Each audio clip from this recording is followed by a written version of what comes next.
Не баш. Ај, одете уште малце потоа. Уште. Ајде. Мене буквално ми е камера. Сега да. Сега нас не чути. Може? Иди по мене, може, да. Моментална ситуација. Како што гледате, протестите продолжува и понатаму. Ништо нема досега од страна на влада, од премиерот, никакви знаци немаме дека нешто на повидок има некое решение. Како што знаете, тој кажав минатата средба овде дека вети до крајот на февруар решение на проблемот или да се продај или да оддели пари од буџетот да се заврши еднаш ова голгота наша. Харно мај уште на недела остана, досега немаме никакви знаци, барем че има во јавноста нешто. Значи, остануваме ние да продолжиме со протестите и понатаму, се до конечно решавање на проблемиве. Проблемите се исти, за останатите плати,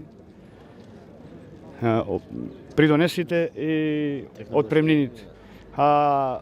Еве има некои колеги оти на 2 пати ние заминавме. Тие вторите што заминаа 24 души, има замено само по 5000. Требаше до крајот на февруар, еве до уште на недела има, да ни се исплати се на сите. Нажалост и тоа не е остварено. И сега ќе видиме понатаму. А кој оди сега моментално на работа? Овие што заминаа како технолошки? Еве ние имаме сознание дека 10 на 15 души ода на работа ги викнал со договор на дело, како, макар што тоа не е законски, е работа на инспекциите, да си ја трудова инспекција да си ја провера работава, дали е во ред, дали не е, дали може, не може, тоа ние сам од овие што заминаа технолошки вишок. Од кого направите последниот протест? Некој ве исконтактира директно? Никој. Од последниот протест овде во средата, никој се нема јавено. Јас са бајле му се јавив на градоначалникот, имаше најава, рече ќе се видам со Заев, со Анџушев, ќе направи муабет да види шо како. Са бајле се јавив на секретарката, рече ќе ти се јавам ако има нешто. Нажалост еве не се јави до сега. Веројатно нема или не е појден или не знаеме што е работа. Минатава недела или пред 2-3 дена имаше протести од овоштарите од Ресенскорно беа тие на им беше дозволено да речам, вас не ви е дозволено, како тоа? Па еве сега ние правиме муабет со овде луѓе од полицијава, како може законите да важа во земјава за едни да може да блокира патиш, за други да не може. Та немаше одговор. Значи ако важа, па како го доживуваме, неубаво се осеќаме како понижени, навредени се за некој да важа, за некој да не важа закон.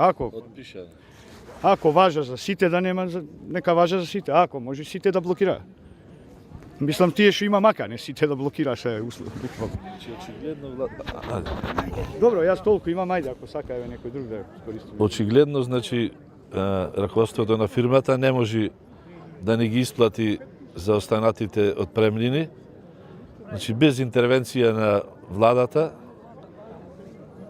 очигледно е дека фирмата се бори за обстанок и за тамошните вработени не може да обезбеди ни здравство, па ни редовна плата, а па камоли за нас да одво уште по 1000 и кусуро таму евра што ни беа ветени од страна на раководството на фирмата. Значи, без интервенција на владата нема шанса ние да ги добијаме ни отпремнините, а за останатите придонеси и за останатите плати не станува збор. Значи, еве, очигледно купец нема. Една година и две фазла, не лажа дека најдени се купците, се чека последен момент да ја купа фирмата. Премиерот, како што знаете, до крајот на месец совети дека ќе интервенира со буџетски средства доколку не се најди потенцијален купувач. Меѓутоа ќе почекаме, уште една недела има до крајот на овој месец. Се надеваме, не сме уште толку песимисти, се надеваме дека ќе си достои на збора. Колку луѓе сега ода на работа, дали има работа во фабрика во На Башкот? работа, значи, ви кажав дека останаа 80 вработени, од кои 20 може би и помалце останаа производни работници. Другото е сето непроизводни работници и може да замислите како би обстанала фирмата 20 работници да работат, 50 административци. Има нововработени? Ново вработени има може би 5-6 млади, меѓутоа за сега се ослонува на старите вработени, тие што заминавме. Имаме сознание дека ги вика како му плаќа, што му плаќа не знаеме. Значи очекуваме интервенција од влада, а очигледно е дека купец нема да има.